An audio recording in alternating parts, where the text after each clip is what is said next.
Alright, I caved.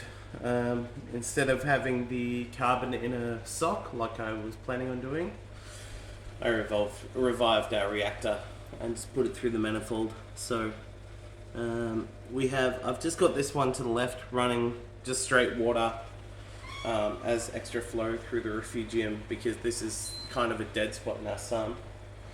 And then, yeah, the first I chose that outlet because we haven't used it before, and I realized that it's probably had crap sort of just trapped just before the valve.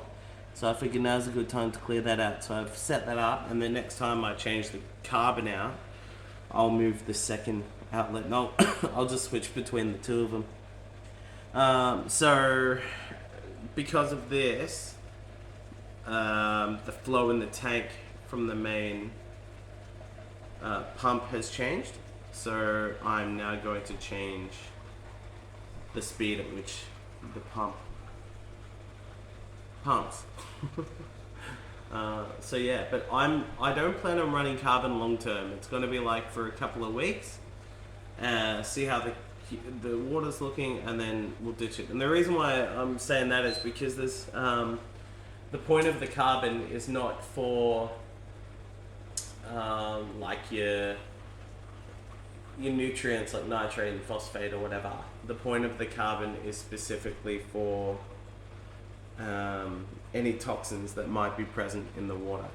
So like your perfumes or any aerosols or spray and wipe, for example, or disinfectant or anything that you have on your hands when you put your hands in the tank.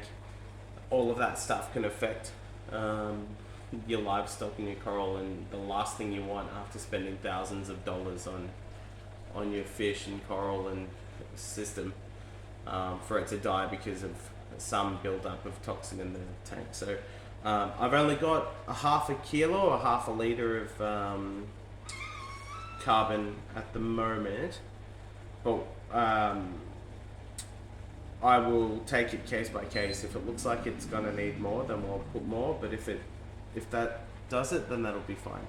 Now you'll notice I don't have the carbon tumbling. The last thing you want to do is have too much flow through your carbon and tumble it and cause particulates of carbon running through the tank. That can cause a disease in the fish. I can't remember what the disease is, but basically it wears away at their flesh down the spinal column. And additionally, you just don't want it floating around the tank. You know, the corals will eat it, whatever. It's ultra fine powder, so it just does no good. It's more harm than good.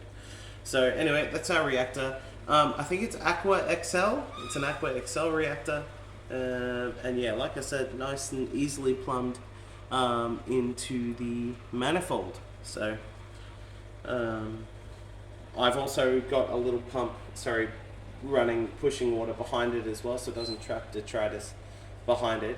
And I'll probably have to sort of shake it off every other day to make sure there's no detritus underneath it.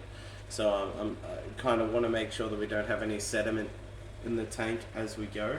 But the other thing too is we're going to have to probably start thinking about removing some of this live rock out of the sump, because I think it's a detritus trap, which at the moment is not so bad because our nitrates are so low, but we want to be able to keep the nitrates and phosphates at a reasonable level for the coral health without it swinging too hard one way or the other. So I think that the less detritus traps we have in the tank, the better it's going to be in the long run. So I think that's going to be our next move. It might have to be a second tank down the line. You know, I don't mind that. I might get a seahorse tank or something just to use some of the live rock up. Otherwise, I'll probably find some other hobbyists that we can either sell it or give it away to. It's seeded, it's got coralline, you know, she's looking good as.